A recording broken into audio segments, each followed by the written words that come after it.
Are you ready to turn heads? Luxury isn't just worn, it's experienced.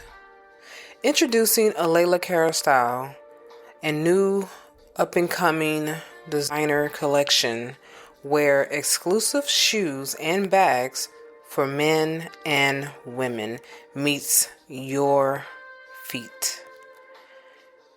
How about you take a handbag and wear it in style, where each piece is personally designed by Layla Carroll herself and handcrafted from the finest material in Italy. Leather, smooth like butter, bold, timeless, distinctly you. Step into true elegance and make your mark with a Layla Cara style where confidence meets craftsmanship. Visit a Layla Cara style and experience the luxury of art that you wear. Welcome to day 2 of week 11. I am always happy that you're here. I'm always excited to be able to continue to teach you. So let's get right into it. Today's lesson is about communication and conflict resolution skills. Effective communication and conflict resolution skills are essential for maintaining healthy relationships, whether they are personal or professional.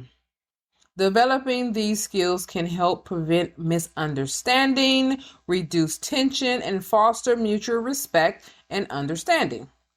Here are key strategies and techniques for improving communication and conflict resolution.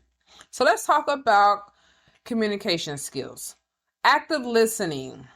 Full attention. Give your full attention to the speaker without interrupting. Even if it's hard for you to do, practice it, okay? You also want to reflect and paraphrase, all right? So repeat back what you heard to confirm understanding between the two of you. And how you do that is say, what I hear you saying is X, Y, and Z. And then they're going to say, yeah, that's what I meant. Or no, let me explain in full detail. See, now you're getting the understanding because you paraphrase. It also means that they know that you're listening. And then body language. Remember, we talked about body language. That is very loud, okay? So eye cues like nodding your head. Or maintaining eye contact to show you are engaged. Don't be looking off in space or on your phone or watching television. They want to know that you're actually listening, okay? Whenever my husband is not paying attention to me, I tell him, see, you're not paying attention. You ain't even focused. I don't even see you looking. And he like, oh. Because he's always on his phone. And I be talking. And I'm like, okay, you're not looking. And he does me the same way. And I started noticing that, ooh, he is doing me. I got to give him attention. Let me put this phone away. And then I start looking. Okay. Yeah. Okay. And it's just what it is. And then eventually we're communicating with each other. You also want to use I statements. So express feelings and needs using I statements to express your feelings and needs without blaming the other person. So you're going to say stuff like, I feel hurt when you X, Y, and Z. I feel hurt when you ignore me. I feel hurt when you don't hear me when I'm talking. I feel hurt when you know, that's how you're doing it. You're putting it on you, okay? You're not putting it off on them, even though they're the one doing these things, but you're letting them know how it's making you feel, all right? And then you want to take ownership. So take responsibility for your own feelings and actions, because you also got to ask yourself, are you overly sensitive? Because sometimes you can be overly sensitive. And you're like, I feel hurt when you, and then he's like, okay, she's always hurt. What now? And then that could be annoying. So question, why are you hurt? What is it about what this person did or did not do or say or did not say that make you feel hurt? Is it even valid for you to feel hurt? Are you being overly sensitive? Be clear, and you want to definitely be specific. Ladies, we have this problem. We always talking around the mulberry bush when we should go right into it. Okay? So you definitely want to be concise in your communication. Be clear and specific about what you are saying to avoid misunderstanding. You want to be heard, right? Definitely be clear about what you're telling them. And avoid any type of generalization, basically something that happened in the past. Don't go there. All right? Don't be making them feel like they're not good enough. All right? So you want to stay away from words like always or never. Like, you always do this, or you never listen. You don't want to do that. Okay? And with anything that you do, always question, do this make sense? All right. If it doesn't make sense to you, why should it make sense to them? Non-verbal communication. Let's talk about body language. So ensure your body language matches your words. So you want to have open posture. Open posture. Don't be having your hands all folded, crossing your arms, like whatever. Don't do that, okay? So definitely keep your arms open. Keep your eyes appropriately contacted to theirs. And you want to talk in a calm, you want your voice to be like a calmness, a calm, like you're relaxed, like they can see that you're not tense. Because being tense let a person know that they need to be tense too, and because they don't know what you're about to do. All right. Your facial expressions. Some people talk with their face. I do. I know I do. I got all these muscles in my face that I use for real. Okay. So you want to definitely make your face soften. That way people can your mate can understand that you're not being aggressive, all right? Then you have empathy, empathy.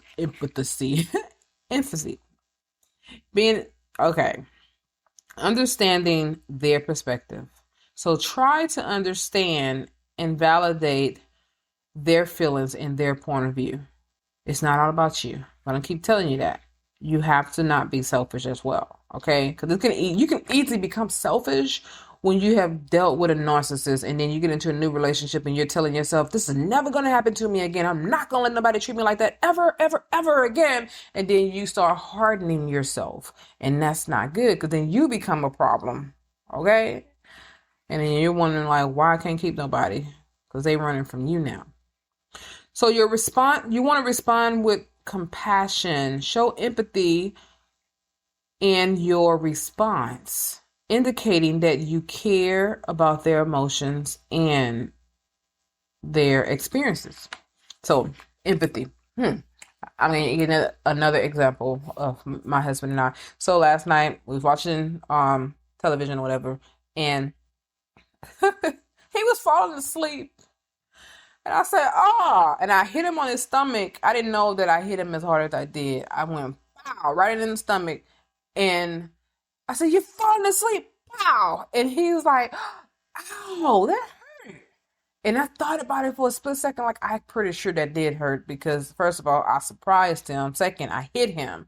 And I don't know how much force I used. And so I instantly went into that mode, like, I wish I wouldn't have done it. And I say, I'm so sorry. I didn't mean to do that. And I started rubbing his tummy. Like, I did not mean to do that. Like, that was not my intention. And then he started, like, grabbing my hand, like, holding my hand, like, yeah, it's okay. And stuff like that. And I was like, wow. I got to be more careful with how I respond, to him or whatever.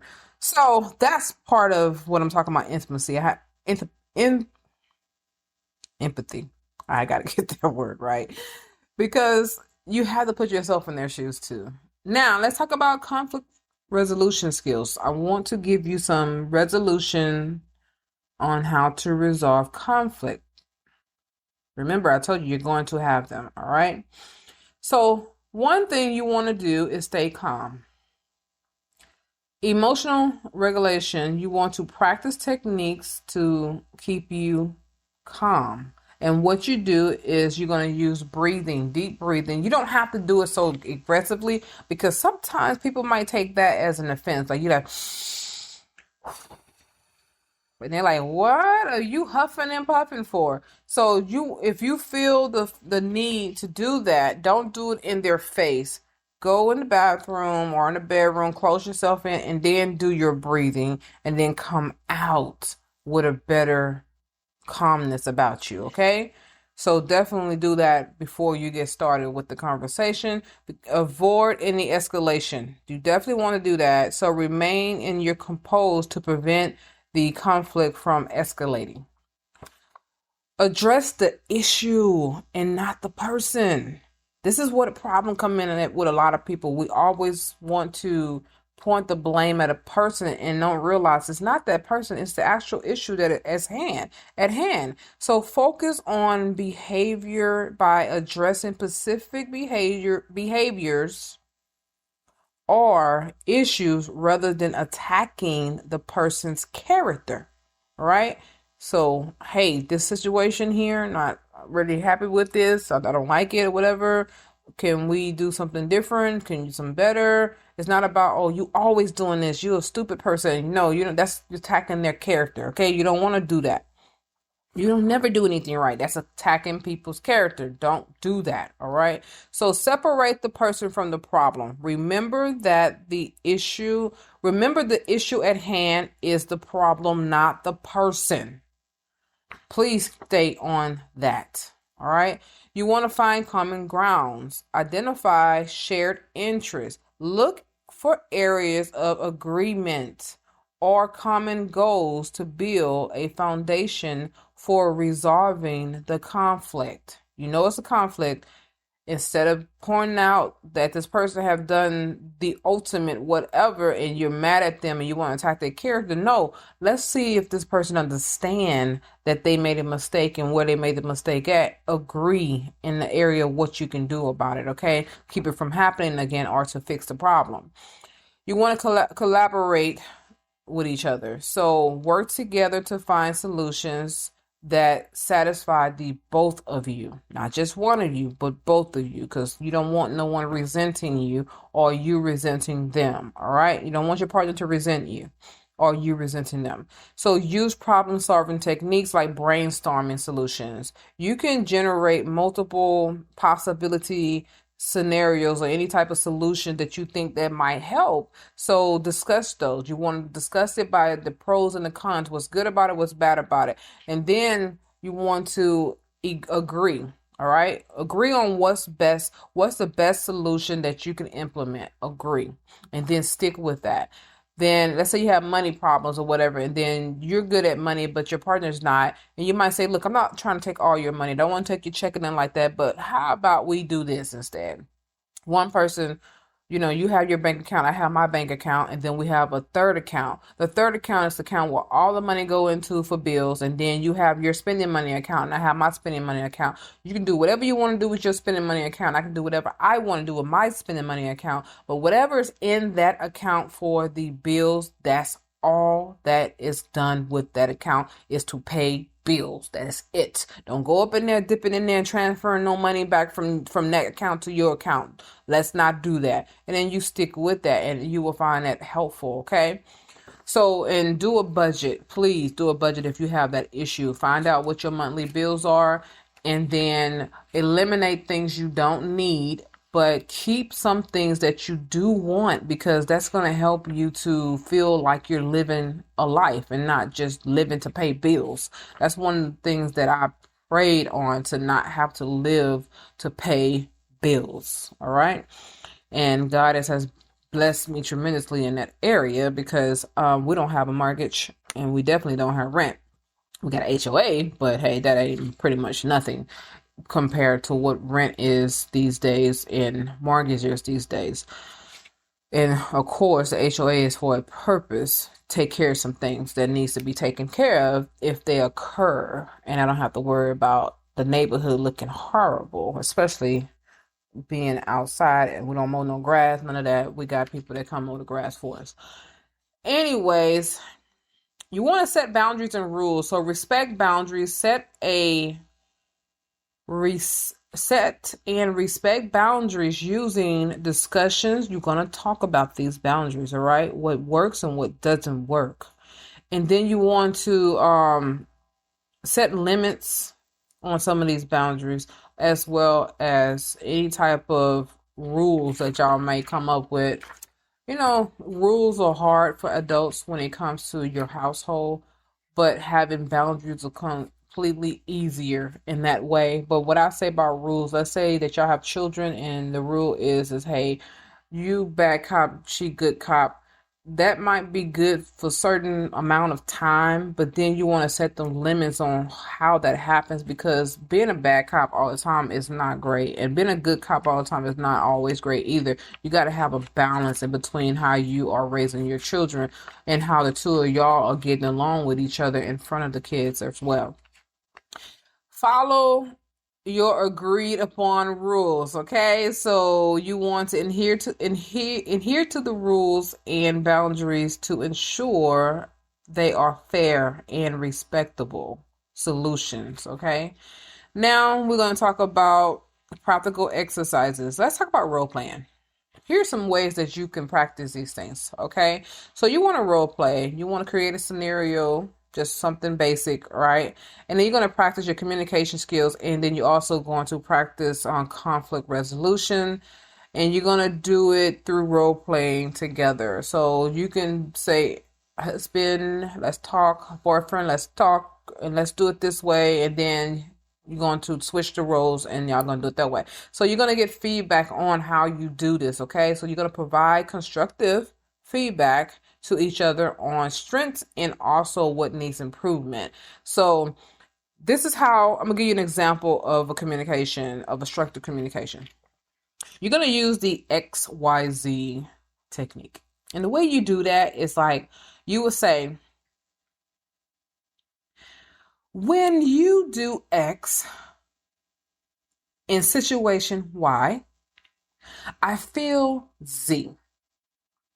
Okay, that's how you do that. So to construct your communication, and you're going to do this to construct whatever your focus on what you're talking about, and you're talking about the behavior, specific needs, the behavior, as well as your feelings. Okay, so what is the specific of what's going on? What's the behavior that the person did, and how it makes you feel?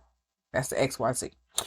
Then let's talk about listening drills. Let's do this. We're going to role play on this as well. So let's switch the roles. Pop, pop, pop. We switch. Now, this is the other person talking to you. All right? It's your partner talking to you. Take turns doing this. All right? So what you want to do is you're going to reflect. And you're going to listen to what they're saying. This is you now. You're listening. They're listening. Y'all talking. And you making the conversation healthy. All right. And then you're going to ensure that the listener reflects back and confirm understanding. So while that person is talking, you're going to go and you're going to say, okay, what I hear you say is X, Y, Z. All right. And then, of course, you know how that goes. So let's talk about conflict resolution role playing. So you're going to role play some conflict resolution. How you're going to practice these things. So you're going to practice by any type of conflict. You're going to create a scenario that could be a conflict, all right? And you're going to practice using conflict resolution strategies. Some of the stuff that I already taught you. Practice using some of those things, all right? So you're going to review and reflect. So after the role playing, you're going to discuss what went well, and then you're going to also discuss what could be improved on. And when you do this regularly. Try this like once every 3 or 4 months, just so y'all can stay updated. And then whenever conflicts does happen, it'll be a natural thing. Matter of fact, it'll become kind of fun in a way if y'all both are engaging with each other and agree to do this. You can be like, oh my God, we have a first conflict. Let's no more role playing. Now we're in the real deal. So now you can practice by actually doing the actual performance. Okay. So let's talk about benefits of effective communication and conflict resolution. So here are the benefits of this. It enhances your understanding, both of your understanding. Improve understanding for each other's perspective and your feelings, all right? It also makes the relationship stronger. So it strengthens the bond and the trust within your relationship. It also reduces stress, okay? So it lowers stress levels and fewer misunderstanding and conflicts. You have less of those, okay? It also increases cooperation between the two of you. So greater cooperation and collaboration in finding solutions. Now you are engaged and focused on the solution instead of the actual problem. You are able to find a solution to that problem. And also personal growth. Not only that the two of y'all are getting stronger together, it enhances your self-awareness and your emotional intelligence, all right? So by developing and practicing these communication and conflict resolution skills, you can create a more positive interaction and stronger building relationship with more resilience. Okay. So that does end today. That's day 2. So tomorrow is day 3. Remember, I told you day 3 is a 2-part day. And tomorrow we're going to talk about building trust and intimacy. And we're also going to do in part 2, which would be intimacy is not sex. Are you feeling overwhelmed and exhausted by stress? Introducing Stress Management with Imaging Coaching, your ticket to a calmer, more balanced life. In this journey you will be taking with us here at Imaging Coaching, we'll equip you with powerful techniques and tools you can use to conquer stress, regain control, and transform your life. From deep breathing exercises to mindfulness practices, you'll discover the tools to relax your mind and body. Come join us on this transformative path and unlock a world of inner peace and resilience. Don't let stress hold you back any longer. Take charge of your well-being today with Imaging Coaching, your stress management team. Discover clarity. Defeat stress through Imaging Coaching at imagingcoaching.com. At imagingcoaching.com. At imagingcoaching.com. At imagingcoaching.com.